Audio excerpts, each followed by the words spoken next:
Hi, I'm YUMIN Primary 6 from YUMIN Primary School. In this time, we're still revising the methods of limit calculations. In the past few lessons, we have been learning one special method. Well, we might combine it with the others. So there's this one special method combining limit calculation and sigma together. Now this method, you can say that it is according to the definition of definite integral, or you can say it is just you change from the limit calculation into the definite integral. Okay, and right now here we need a lot of examples to show us exactly how we can use these. How can we transfer them? And what if there are other variables that are not allowing us to transfer? How should we deal with them? Okay, and all these examples, we must be able to clear them. So that in the future, when you just meet these types of questions, you'll think they're actually very, very easy. Okay? So, for the example that we have here right now is limit n approaches to infinity, that bracket, n plus 1 over n, ln n. And you have to minus 2 over n squared. And sigma, that means adding all the way. Add all of them. So for this, you can say that it's a variable. You can use k. You can say that it starts from a 1 and goes all the way. So you just add it up. Well, where do you have to sub it in? It's like, what do you have to sub it into so that they will add all up? It's given here, k ln k. First of all, let's analyze this. What is this part? So if you sub this n inside here, you can see that the front part is an infinity over infinity. Or if you just straight away divide both by n, you can say it's a 1. But then here is still an infinity. And then over here, this is a 0, but this infinity. So this part there is a 0 times infinity. This is an indeterminable form. So we can't straight away find it. So limit n approaches to infinity. The front part, well, maybe we could let it be the same at first, because at last we'll need to see in case there are some times that you can cancel them out. So we have to be aware of those cases. So we'll just let it be the same first. Here, 2 over n squared, stay the same, sigma. Now, we also let it stay the same first. But what about this part at the back? Well, if we want to use, because here is sigma, here is limit, we want to change both of these together into a definite integral. So when we want to change them into a definite integral, of course, you have a variable. But this variable, you have to be careful. You cannot let it straight away be a k. Here you still have n squared. Now in those lessons where we say, how can we change this n squared? We take out 1 over n to become dx. But how about inside here? 1 over n will come here, becomes k over n. And that means inside this ln, we also need a k over n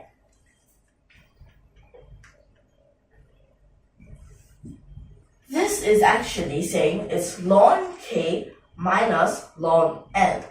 But you have to add back. What do you have to add? Because this is minus ln n. Now at first, you don't have a ln n, so you have to add a ln n. And this part you can change it into square brackets. It becomes like this. And now at this part, so you can separate them. But this might be quite long, so I'll just put it all the way front. So limit n approaches to infinity. This front part still the same. Well, if you want to write this bracket at the end, you also can. Then here,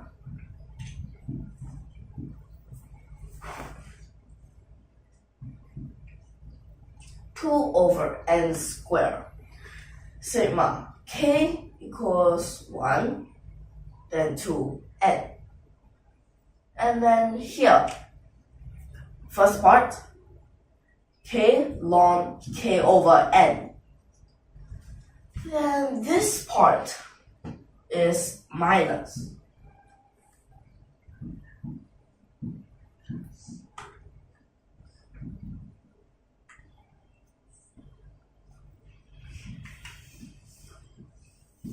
So it becomes like this. And now what happens? At this part, you realize we have only one k. So it becomes 1 and 2 plus 3 plus 4 plus until n. So you can straight away sum in the formula for finding the sum inside here. And then at this part, we use what type of method have we learned before? Because this is still limit n approaches to infinity. So let's put one of these 1 over n with this k. So it becomes k over n. And you have x k. You can let it be an x k. Now what happens? You have to make sure about this delta x. It is x k plus 1 minus x k. When these two are minus, it would be 1 over n. And you can be sure that this really is dx. From this 1 over n, you change it into delta x, and then delta x, because it approaches to 0, you change it to a dx. Another important thing, what is the range for x? The range for x, you have to put this k inside. So 1 over infinity is a 0, n over n is 1. So right now, you can already submit inside here. But you have to be careful. There would not be a limit anymore. So you have to put it outside of the limit.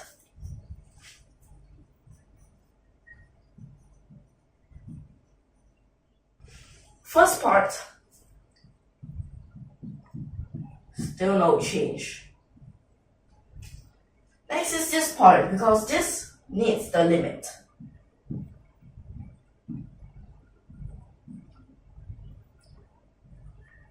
This, for finding the sum, is number of numbers times this, or you can say the other way, the last number plus this first number, over 2. Then here times ln n. But you still have to plus this part. So add, you have to integrate from 0 to 1. From 0 to 1, inside here is x ln x, then dx. But be careful, here you have a 2. So here you have a 2. But another thing is that here's a negative. So here is a minus. Then over here, we try. So to simplify, you can simplify an n. Then you realize this is just 0. So you don't need to care about that part. Now what's left is this part. What kind of method have we learned before? Because you know that we cannot straight away integrate. So the method that we have learned before is to use integral by parts. Now this integral by parts boundary is still 0 to 1. So x ln x. Now we can put this x into the dx and it becomes like this. So this 2 is used for that. Then integral by parts. And it becomes negative x squared ln x. There you go. 0, 1. Then negative, negative, positive. Integrate 0 to 1. Then this, at first, u dv. Then here is the uv. And then is v du. X squared d ln x. Next step. We try to sub this in. 1 times 0, 0, 0, 0 times infinity. So that means you have to use limit. Now you see, from this limit is actually very useful. But then you have to realize, when you sum in 0, it's another negative. So another negative, negative, positive. Then this x right now, you need to sum in 0. And here is x squared ln x. Clear so far? Okay, then here, ln x, to take it out, you need to differentiate. So plus, integrate from 0 to 1. Then x dx. Now we have to work out this part. What is it? So for this part, well, now here it is 0 times infinity. 0 times infinity. So what if you put this 0 as the denominator of the denominator? Now what will happen? So you can work it out at the side. So it becomes limit x approaches to 0 ln x over 1 over x squared. So this part is, but one thing that you have to be aware of, this must be a 0 plus. Now it is because for ln x, right now we haven't learned what if it is a negative inside. So here is infinity over infinity. Well, I can write that out. So infinity over infinity, and you see that x, it is continuous. So then you'll know it. Use the L'Hopital's rule, and this becomes limit x approaches to 0 plus 1 over x over negative 2 over x cubed, right? And then here, well, negative 2, you can take it out. Then simplify. So inside this limit is, now first is limit x approaches to 0 plus. Then inside here is x squared. Sum it in, it just becomes 0. So 0 times this negative half is still a 0. So that means this part is a 0. Now we just have to care about this part. So x dx, now that's very simple, is a half x squared, right?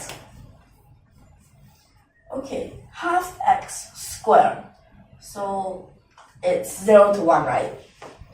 Then 0 to 1. From here, what you get is 1, you sub inside. Excuse me. 1, you sub inside, it becomes a half. Then 0, it becomes a 0. So you don't need to carry. Now this is not negative, just extra. So this is what you should get. Now, this process, you have to be very careful. Like for example, at first you have to think whether straight away solve this or not. Because later on, what if I have things that you can cancel out? So this time you have to be very careful. And you have to be aware of the method that you are using. Like for example, this is quite of a trick. Ln k, you need it to become a ln k over n plus ln n. Now that's a very good trick, because sometimes you might just think of, well, what if we straight away solve, but then you find cannot. So for these types, always note to be careful and always note of which types of method you are using. So in the future, or in the next few lessons, we'll have more of these examples to show you how many types of methods we can have and how can we use each of these methods correctly and when should we use them. So for this lesson, I hope that you are clear so far, and we'll see you in the next lesson. So if you like our videos, don't forget to subscribe to our channel. And thank you for your watching.